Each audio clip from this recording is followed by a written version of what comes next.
যে যাত্রা আমাদের শুরু হয়েছিল শুধু 2024-এ নয়, আমি ফিরে যাব 1952 সালে, যখন এই ঢাকা বিশ্ববিদ্যালয়ের ছাত্ররা প্রতিবাদ করেছিল ভাষা আন্দোলনের মাধ্যমে। যারা নিশ্চিত করেছিল সেদিনও কিন্তু তারা বুকের রক্ত ঢেলে দিয়েছিল ঢাকার রাজপথে, এবং তাদের বুকের রক্তের বিনিময়ে তারা প্রতিষ্ঠিত করেছিল আমাদের মুখের ভাষা বাংলা ভাষা।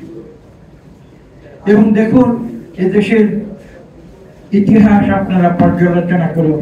অনেক বেশি অতীতে আমি যাব না, কিন্তু কথাটি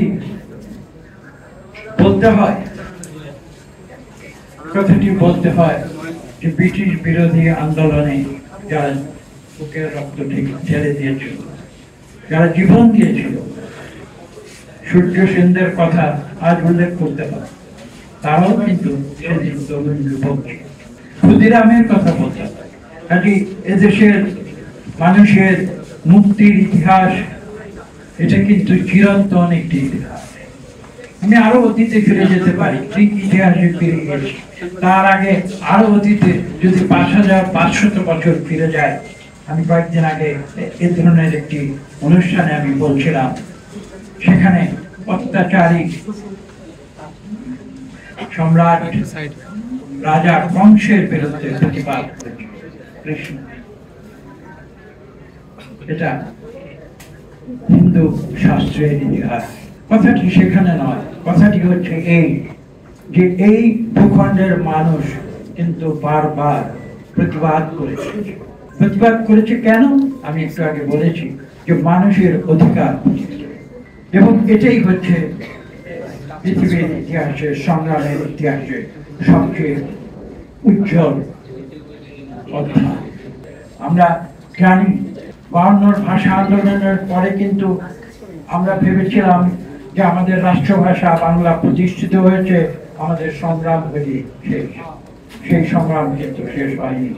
52 পরে আপনারা দেখেছেন 62-তে এসে পুনরায় ছাত্ররা প্রতিবাদ করেছিল। কেন প্রতিবাদ করেছিল? যে শিক্ষা ব্যবস্থা পাকিস্তানে কায়েম। বিএনপির জন্ম যদি ক্যান্টনমেন্টে হয়ে থাকে, তর্কের খাতিরে যদি সেটা মেনে নেই, তাহলে আমি সেই প্রশ্নের জবাবে আরেকটি পাল্টা প্রশ্ন করব। আওয়ামী লীগের জন্ম তো ক্যান্টনমেন্টের ভিতরে হয় কি? আওয়ামী লীগের জন্ম কি ক্যান্টনমেন্টের ভিতরে হয়েছে? হয়নি তো।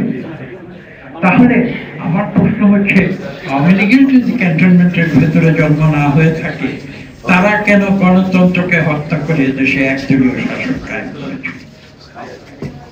আর বিএনপির জন্ম যদি, এটা আমি বলেছি তর্কের খাতিরে যদি ধরে নিই, ক্যান্টনমেন্টের ভেতরে হয়েছিল, তাহলে বিএনপি এমন একটি দল, তারা কিন্তু একদলীয় শাসনের শৃঙ্খল থেকে বাংলাদেশের কোটি কোটি মানুষকে মুক্ত করে শহীদ প্রেসিডেন্ট জিয়াউর রহমানের নেতৃত্বে এ দেশবাসীকে পুনরায় বহুদলীয় গণতন্ত্র ফিরিয়ে দিয়েছে।